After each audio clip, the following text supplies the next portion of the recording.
প্রাণের বন্ধুরা, আমাদের দেশে নতুন করে করোনার প্রকোপ অনেক বেশি বেড়ে গেছে। নতুন রূপে হানা দিয়েছে করোনা। আমরা জানি বিগত 2019-2020 সাল সারা বিশ্বে করোনার প্রভাবে, করোনার আতঙ্কে মানুষের জনজীবন বিপর্যয়ের মাঝে চলে গিয়েছিল। করোনার কারণে মৃত্যুর মিছিল দেখেছি আমরা। করোনা পুরো পৃথিবীটাকে থামিয়ে দিয়েছিল। করোনার কারণে মানুষের কর্ম, মানুষের যাত্রা সবকিছু থেমে গিয়েছিল।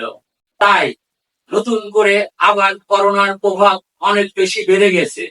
আপনারা সবাই খুব সচেতন থাকবেন। সচেতনতার মধ্যে আপনারা অবশ্যই বাইরে থেকে এসে ভালো করে হাত পরিষ্কার করবেন সাবান দিয়ে বা হ্যান্ড ওয়াশ দিয়ে। নিয়মিত মাস্ক ব্যবহার করুন, নিজে সচেতন হন, অন্যকে সচেতন করুন। আল্লাহ হাফেজ।